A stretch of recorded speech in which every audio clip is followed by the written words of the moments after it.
What if I told you that Jim Jones and Chrissy Lampkin's fairy tale romance, which was hailed on social media as the ideal couple, actually stinks? It doesn't simply smell fishy, I promise.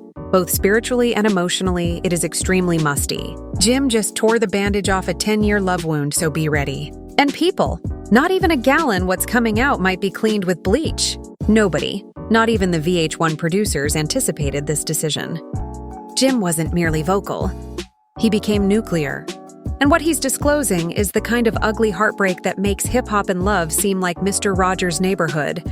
We're talking about dubious, warped records, guilt techniques on steroids, loyalty games, and a relationship so poisonous that Instagram attempted to flag the details as emotionally upsetting.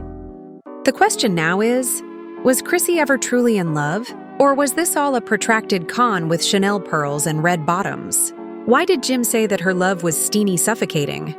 Deliberate? More significantly, what evidence does he have to support his extreme efforts? It's not just a bad breakup.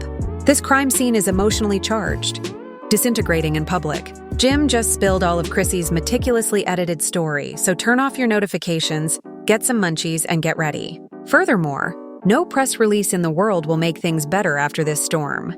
Let's start at the top. When Jim and Chrissy initially appeared on our TVs, they deceived the entire society. Coordinated outfits, opulent vacations, and inexpensive ring proposals that became viral in some way. They were meant to be the pair that gave hip-hop love a legitimate appearance. Jim is now declaring it all a lie in public, though. A show, a calculated ruse. They can't breathe either since the illusion is crumbling quickly, even though they are wrapped as romance and fans. Let's go back a bit. Chrissy sold for years, herself as the final ride-or-die option. The woman who remained loyal to Jim throughout street feuds, label disputes, and the uncomfortable proposal rejection that was a staple of VH1 replays. Jim claims that in reality, she was locking him up rather than restraining him. Jim acknowledges in what some are referring to as a leaked emotional breakdown that was delivered to his inner circle that the love was never liberating. It was in a cage. It was dominating. It was doing calculations. It was love on a leash, he said. Furthermore, it wasn't in my possession. Give that a minute to sit. This is the same person who brought us We Fly High now acknowledges that he was severely grounded. He claims that the foundation of their entire affair was tenderness, emotional blackmail, and mind games that came with conditions. Furthermore, this was more than simply sideways pillow conversation. All of this was said by Jim under oath. Yes, it is correct.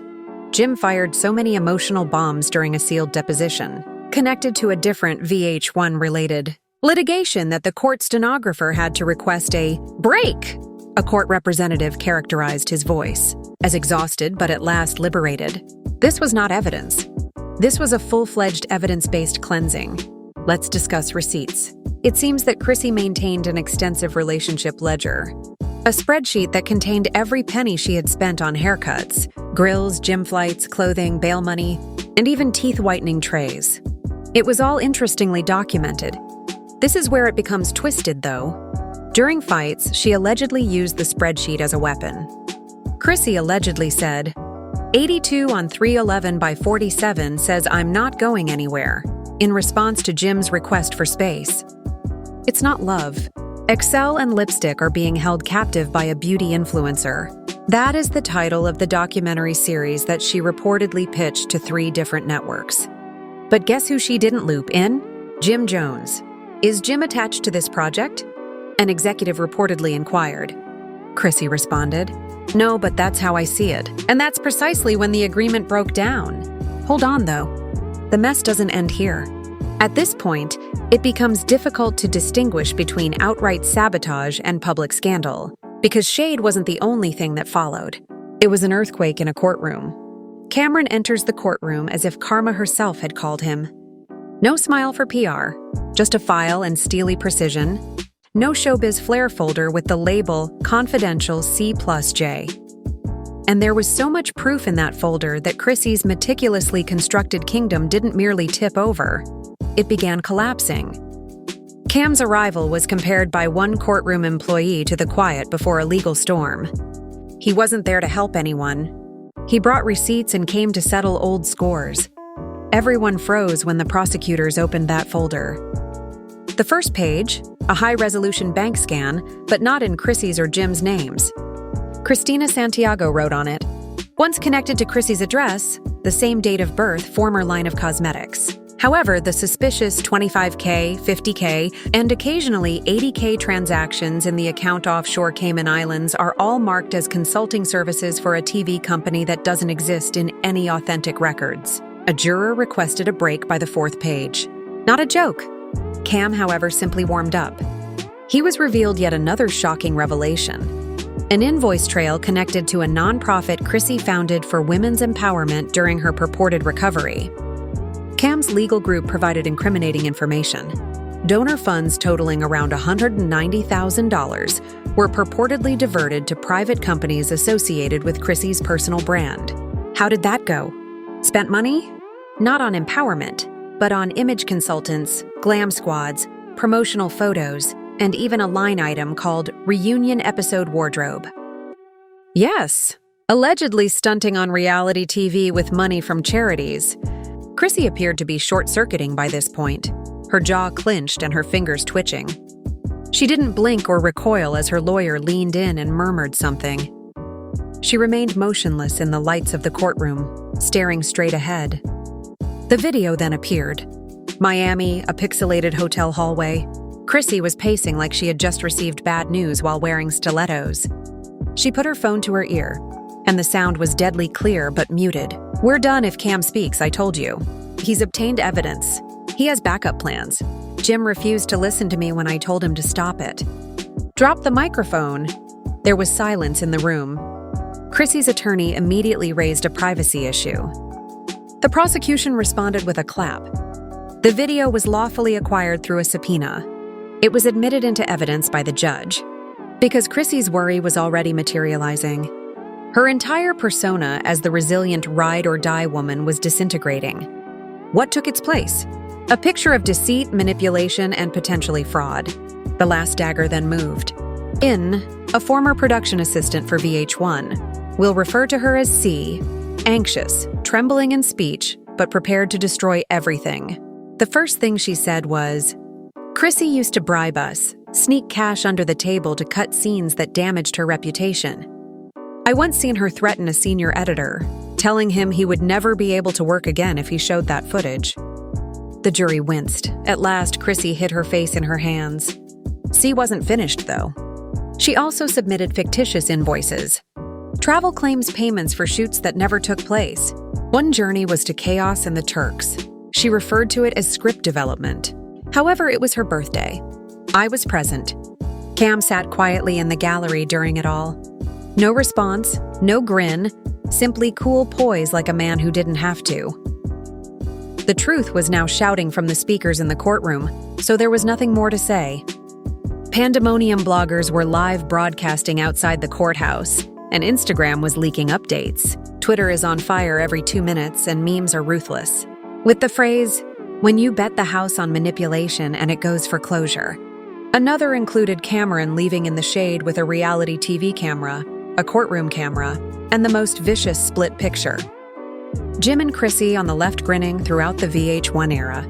Courtroom sketches with the heading Power Couple or Power Scam are on the right. Then, at the height of the drama, a dark SUV surpassed Jim and rolled up to the side entrance of the courthouse. Just a sweatshirt, shadows under his eyes, and quiet resolve. No security flare, no bling. He was glided into the courtroom like a ghost returning to the scene, walking right past the cameras. Tight lips and folded arms, I sat behind Cam. The court observed, "Would you enjoy talking?" he inquired. "I just want the truth out. I didn't know," Jim answered quietly and sweetly. 4 words. It only required that. Chrissy got up, turned, and muttered something unintelligible. Jim remained silent. That video went crazy when he simply left once more. Thousands of TikToks, tens of thousands of reposts, and flashing tabloids' big red headlines in a matter of minutes. In complete stillness, Jim leaves Chrissy. After Jim's final glance, Chrissy starts crying. There were no bombs dropped by Cameron. A huge firestorm was dropped by him. And the court wasn't finished just when you thought the mayhem had reached its zenith. One more bit of evidence was added. A voice recording from Mama Jones herself this time stamped only a year ago. The message was subtle but profound. Do you believe that woman is in love with you? She enjoys being in charge. Get up before you lose both your wallet and your soul. Poetic, brutal, and direct. And you know what? The judge did more than simply nod. And you know what? The judge did more than simply nod. He gave the order. Because prosecutors dropped the hammer immediately following that memo. To learn more about Chrissy's financial background, they collaborated with federal officials. Yes, it is correct. Old production budgets were the object of numerous subpoenas, nonprofit filings, and long-term business records. Officially, the federal government was investigating her former company manager. We're talking about wire fraud, tax evasion, and possibly RICO charges if these suspicions hold up. The courtroom froze. Chrissy fell back into her seat. There was only a 1,000-year stare of utter disbelief. No words, no tears. Cameron stood up. He got up, put on his blazer, and walked out. With the empire burning behind him, he quietly left without dropping his microphone or taking a final glance. But that wasn't the last chapter, boss. Because Dandy Smith entered the tale while everyone was fixated on every video, leak, and online flame. She also didn't come to watch. She started talking loudly. Yandi takes the stand at this point. Old shadows give rise to new adversaries, and Chrissy's a well-guarded house of cards encounters an unstoppable wind. You were mistaken if you believed Cameron's folder to be the grand climax. The courtroom had just begun to cool down when the doors sprang open once more, and the name that suddenly made Chrissy wince entered. Smith Yandandy. No sneaking in through the back door. She charged right through the front. She had a folder in one hand, Bluetooth in the other, heels resonating, baby hairs spread, and a chilly look. Reporters yelled her name outside. The paparazzi rushed. Like warning shots, cameras flashed. However, Yandandy said she had her say while staring into one camera. It's my time now. It was already tight inside. Chrissy appeared to be insane, face down, hoodie low, no makeup, as if the world were closing in. Jim has left. Cameron has left. Mama Jones was no longer on the bench. However, Yandandy was confined. The room became silent as she took the oath of office. For 10 years, I remained silent out of respect. However, I talked to endure. She lighted the match after that. According to Yandandy, Chrissy allegedly operated a backstage narrative control ring during the 2013 and 2014 LHH seasons. What does that signify? Threats, bribes, and pressure on producers and editors are all purportedly intended to change the story and make Yandi the villain while protecting Chrissy's messy, actual life. A single instant was like a strike to the gut. I experienced a panic attack while filming a reunion, backstage. I was being extra for screen time, Chrissy informed production, what she omitted. It was she who informed my former partner, where I would be in order for him to corner me. It was discovered by surveillance. The video was edited. The room was filled with gasps. After blinking once, Chrissy gazed at the floor as if it could engulf her. Yandandy wasn't quite halfway through, though. She produced legitimate, printed, and time-stamped emails. If I look bad, the whole show looks bad. Clean it up, was the message Chrissy sent to a showrunner. Another Yandes used to take offense. She will live. I refuse to. This wasn't drama, boss. This was PR warfare using dark arts. The burner phone came next. An old phone that Chrissy allegedly used to speak with off-their-ord insiders during her candidacy for the display. Pay her $1,500 was one among the messages found inside texting that coordinated fictitious drama, paid feuds, and hush money for backup cast discussions about which footage to hide. The courtroom erupted. Tell her it was a wardrobe refund. Make her sign something so she can't speak. Moreover, then, the unexpected turn of events. It turned out that Cameron and Yandandy had been working together for several months. They were creating a timeline, not just exchanging notes, a digital forensic evidence of every dubious action Chrissy is said to have taken between 2011 and the present. Twitter erupted once more. Yandandy uncensored, Chrissy Gate, hashtags flying like confetti, the true love and deliberate silence in hip-hop. No more side-by-side memes on blogs, Yandandy on the stand, pearls, Chrissy in court, hoodie up, head down gleaming, CEO-like stance. Frame by frame, TikTok dissected it. She didn't clap back. She held the prosecution, dropped the final audio file just when Chrissy seemed to be at her lowest point.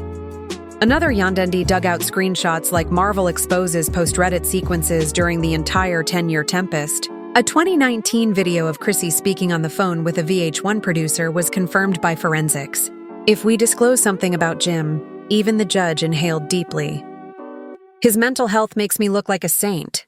Being depressed will distract people. The BAWIF appeared to be on the verge of taping out, but just when everyone thought he was done, Jim delivered the ultimate blow and reappeared in court. With his legal team by his side, the judge asked if he wanted to speak. There were no chains or words, just weary eyes and legal documents. "I just want the record straight," Jim stated as he stood up and turned to face Chrissy. "I had no idea." 4 words. "Maybe, please," Chrissy said as she stood and murmured something to him. Jim shook his head and turned to go once more. And that video went viral.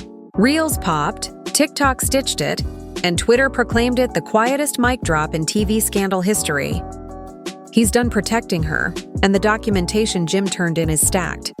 He wants to make sure nothing related to him gets dragged into litigation or criminal investigations. Bank papers, asset records, property deeds, and a private letter detailing years of alleged financial abuse and manipulation are all included. One passage from the letter contained the "I didn't want to see the courtroom freeze," but in retrospect, it wasn't love. It was survival for her. Chrissy merely stared at the floor, motionless in stillness, and the court didn't react, speak, or blink. This court determines reasonable cause to start a criminal investigation into claims. The judge dismissed the gavel and made it official, of financial misconduct, fraud, and coercion. As a result, Ms. Lampkin is prohibited from traveling and must give up control of all active business accounts. In an instant, her businesses shut down, her reputation was destroyed, and Chrissy and Jim's romance was over. Mama Jones released a trailer. Yes, a real teaser for her own documentary series, just as it appeared that the story was coming to an end. Cue the eerie music and the video. "They attempted to remove me, but I managed to save everything. Some women create their legacy." The narrator features grainy black and white clips of Chrissy at invite-only gatherings. If this isn't the craziest, messiest, most content gold disaster in the history of hip-hop reality TV, I don't know what is. Others take over someone else's. Because one dirty receipt at a time, a dynasty is being destroyed, not just a couple. The IRS is investigating, Chrissy's legal team is rushing, and Mona Scott is purportedly making a love and hip-hop proposal. Love and Lockup, The Lampkin Files is a spin-off that has already become popular in group chats. Guess who is said to be the narrator? That's it. From staged narratives to covert wire transfers, burner phones to blackmail, and the Chrissy and Jim tale didn't simply end. It exploded, and the fallout now belongs to the federal government, bloggers, subpoenas, and an uncaring public. However, this is the true one red carpet and phony proposal at a time. Was Chrissy creating her own illusion, or was this ever love? Do you believe Jim was duped and deceived? Or is this only a painful breakup disguised as a drama on Netflix? What about Yandandy, the truth teller with receipts or a chess player with impeccable timing? Share your honest opinions in the comments section. Who's real? You're already on the jury if you're still watching, so who's next? Hit that like your jaw is still on the ground. If you want to be in the front row for the next explosion, hit the subscribe button and activate the notifications. You won't want to miss the next leak. This is more than controversy. It's battle, receipts, reality TV turned judicial confession. So be prepared. We'll see you in the next expose. Continue to be brutal. What will happen next? What will happen next?